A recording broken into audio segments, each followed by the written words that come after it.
qual era a importância que ele dava à genitalidade? Né? Por que a sexualidade para Reich era uma coisa tão importante? O pensar da teoria, o pensar do funcionamento humano que ele desenvolveu, né, que já estava inspirado nos textos iniciais de Freud, Três Ensaios de Sexualidade, a base para Freud também era uma base sexual. Né? Ele entendia que isso era profundamente verdadeiro. Hoje, vocês podem me perguntar, talvez alguém já tenha pensado nisso. Peraí, hoje em dia a gente não vive uma liberdade sexual, a moçada está bem solta, né? A gente não vive mais a mesma repressão sexual dos anos 20, do início do século. Ou seja, há uma certa liberdade sexual, mas há muita repressão sexual do mesmo modo. Repressão sexual que vem pela religião, que vem pelo controle. Eu acho que a liberação sexual que aconteceu foi aquela que o marketing conseguiu se apropriar. Né? Ou seja, você quer falar alguma coisa? Exatamente.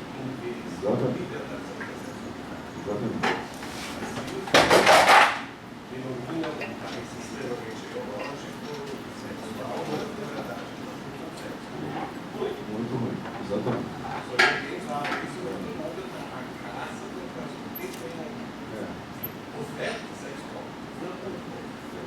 Isso mesmo. Tanto que há um comércio mesmo ligado à sexualidade, em todos os sentidos, né? E com o YouTube agora fica mais fácil ainda. Uma vez uma mulher muito bonita, quando eu trabalhava no Rio, me procurou, queria... Aí eu comecei a fazer umas perguntas e tal, para saber dela um pouco mais. Aí ela falou assim, você sabe por que eu transo? Porque faz parte do papel de uma mulher moderna, por exemplo. Porque eu não sinto nada. Para ela aquilo era uma performance, mais nada. Né? E eu acho que muita gente vive a sexualidade dessa forma, ainda mais movida a álcool e droga, né? Que fica mais fácil esquecer depois. Porque as coisas boas a gente não quer esquecer. Infelizmente, talvez a miséria sexual que o Reich citava na década de 20, 30, quase 100 anos atrás, talvez hoje esteja um pouco pior. Porque se fosse assim, se a sexualidade realmente tivesse liberado, não haveria tanta pornografia, não haveria tanto abuso sexual infantil, não haveria tanta fixação na sexualidade. Essa é a questão da importância da genitalidade. A genitalidade coloca a sexualidade no seu devido lugar. Ela tira essa importância, tira essa obsessão pela sexualidade. Né? Quem fica vendo coisas sexuais o tempo todo, ou sofreu abuso sexual, tem problemas sérios em relação a isso, tem conflitos em relação a isso. Né? O carinho de dois amigos ou duas amigas pode ser uma coisa somente terna. Né? Pode ser visto só como isso é. Né? Mas, dependendo do grau de poluição mental, isso vai ser visto de uma maneira distorcida. Né? Então, a sexualidade continua sendo importante na nossa vida e é importante se dar conta de que maneira ela está sendo vivida. Né?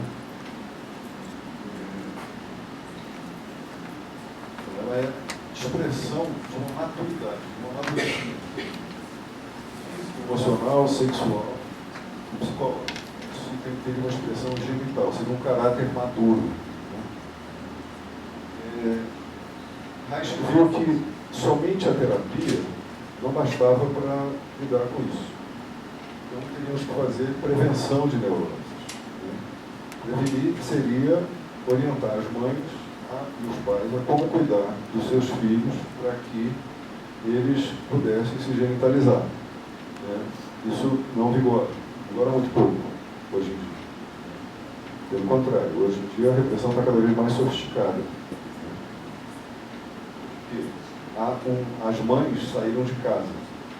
Há um déficit muito grande de oralidade estruturante. O contato mãe-bebê não é suficientemente bom, de um modo geral. Os partos não são bons. O Brasil é campeão de cesariana. Muitas gestantes com condição de fazer parto normal não fazem, ou porque são acelerados médicos, ou porque têm medo. Né? Uma das características da genitalidade é exatamente tirar o medo do que é natural no corpo. A função do orgasmo, que vocês podem ler no livro e entender melhor, é a função da possibilidade de se entregar aquilo que flui involuntariamente. Eu percebo muita gente que já começou a ter ataque de pânico quando começou a sentir a sexualidade do corpo. Né? Então a prevenção deveria agir preparando os pais para cuidarem melhor dos seus filhos. São raros os bebês sortudos que têm criança de pais assim. Né? São raros. O desenvolvimento de políticas públicas, hoje em dia a gente ouve falar dessa coisa da lei da palmada, eu acho que isso é um princípio, né? Rudimentar, mas ainda não debate a questão muito a fundo. Mas o fato de ser possível hoje que uma babá fotografe uma criança cheia de mancha roxa e anuncie dizendo que a mãe está espancando, está grávida, essa coisa toda, né? Isso já é um avanço em termos de que está surgindo, embora faça-se muito sensacionalismo sobre isso, né?